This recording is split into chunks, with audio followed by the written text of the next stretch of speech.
আমার প্রত্যেক বছরে আমার ক্যারিয়ার টার্ন করে, এটা আমার জন্য থার্ড ইনিংস। এই বছর উৎসব রিলিজ পেলো, সেখানে এত বড় বড় আর্টিস্ট, তানিম ভাই বা তার পুরো টিম আসলে কি ভেবে আমাকে সিলেক্ট করেছে এটা আমি জানি না। তার উপর হচ্ছে এত বড় বড় আর্টিস্টের সাথে কাজ করার সুযোগটা একদমই হাতছাড়া করতে চাই না। তারপর যখন আমি স্ক্রিপ্ট দেখি তখন আমার তো মনে হয় ও না, এটা তো আসলে অনেক বড় চরিত্র।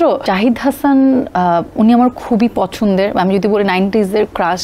তাকে আমরা খুব একটা স্ক্রিনে দেখতে পাই না, একই সিনেমাতে আসলে আমি অংশ হতে পেরেও আমি খুবই লাকি। তাদের দুজনের সাথে কাজ হয়ে গেল। এই উৎসব সিনেমা তো যদি বলি তারকা বহুল একটা সিনেমা, এখানে অনেক বড় বড় শিল্পী অভিনয় করেছেন। আসলে তোমাকে এখানে কিভাবে সিলেক্ট করা হলো তাদের সাথে, ছোট্ট করে একটু যদি শেয়ার করো আমাদের সাথে। আমাকে তানিম ভাই বা তার পুরো টিম আসলে কি ভেবে আমাকে সিলেক্ট করেছে এটা আমি জানি না, কিন্তু আমাকে যখন তানিম ভাই ফোন দিয়েছে যে এরকম আমি একটা সিনেমা বানাবো, আমি তোমাকে নিতে চাই, একটা চরিত্র তোমার জন্য আমি ভেবেছি। তো যখন ভাই আমাকে তখন একদমই শর্টকাটে জাস্ট গল্পের একটা ধারণা দিল, বলল, আমি বললাম যে ভাইয়া এত বড় বড় চরিত্র এখানে করছে, সেখানে আপনি আমাকে যে নিতে চাচ্ছেন, আমি তো মাত্র রেগুলার কাজ করছি, এমন না যে অনেক সিনেমা করেছি। যদি বাকিদের কথা বলি, তাদের তুলনায় আমি কিছুই না।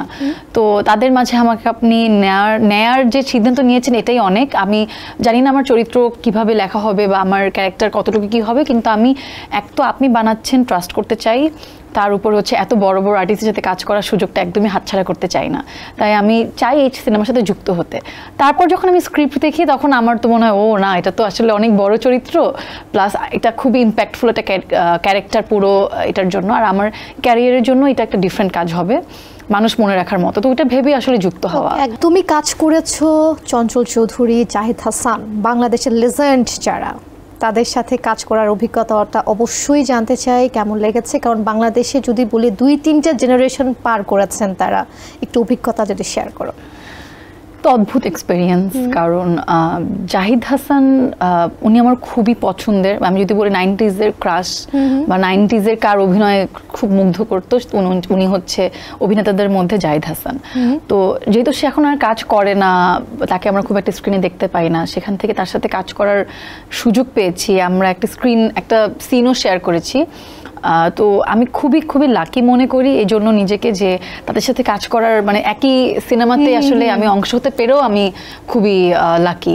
আর হচ্ছে চঞ্চল ভাই তো রেগুলার কাজ করছে, কিন্তু দেখা যায় যে চঞ্চল ভাই তো নাটক কম করে, রেগুলারলি ওটিটি বা সিনেমা করে। ওই জায়গা থেকেও ভাবছিলাম যদি কখনো কাজ হয় তাহলে তো মন্দ হতো না, কারণ কে না চায় এত বড় বড় মানুষের সাথে কাজ করতে। তো ওই জায়গা থেকে তাদের দুজনের সাথে কাজ হয়ে গেল। এটা আমি তানিম নূর, আমাদের ডিরেক্টর তানিম ভাইয়াকে আমি অনেক অনেক ধন্যবাদ দিতে চাই। হয়তোবা সে আমাকে কাস্টিং না করলে, বা যদি রাইটার বলি যারা কাস্টিং সিলেক্ট করেছে, তারা যদি আমাকে আসলে না ভাবতো, তাহলে আমি তাদের সাথে কাজ করার সুযোগই পেতাম না। তোমার ক্যারিয়ারে এখন পর্যন্ত যে কাজগুলো করা হয়েছে, কি মনে হচ্ছে যে উৎসব আসলে তোমার এই ক্যারিয়ারটার যদি বলি মোড়টাকে ঘুরিয়ে দেবে, বাড়তি কোনো মাত্রা যুক্ত করবে মনে হচ্ছে কিনা? তা তো অবশ্যই। আমি মনে করি আমার শুরু থেকে এই পর্যন্ত যতগুলো কাজই করেছি না কেন, প্রত্যেকটা কাজই আমাকে একটু ডিফারেন্ট ওয়েতে, আবার থাকে না আমার প্রত্যেক বছরে আমার ক্যারিয়ার টার্ন করে।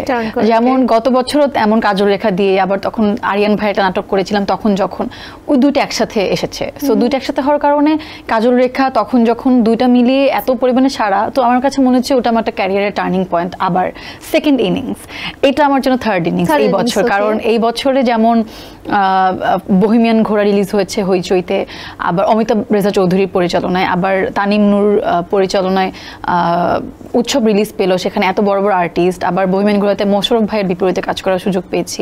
তো বলবো যে এই ঈদটা আবার আমার জন্য থার্ড ইনিংস। তো দেখা যাক এরকম ফিউচার আর কত ইনিংস আসে। সাদিয়া আয়মান, আমাদের সাদিয়া আয়মান টেস্ট খেলছে এখন, দেখা যাক ওয়ান ডে কবে খেলে, সামনে দেখা যাবে। কিছু ভাবি না। এসএমসির ইমার্জেন্সি কন্ট্রাসেপটিভ পিল নোরেক্স 1 অরক্ষিত মিলনের 72 ঘন্টার মধ্যে এর একটি মাত্র পিল আপনাকে করবে টেনশন ফ্রি। এসএমসির নোরেক্স 1, এক পিলের সমাধান।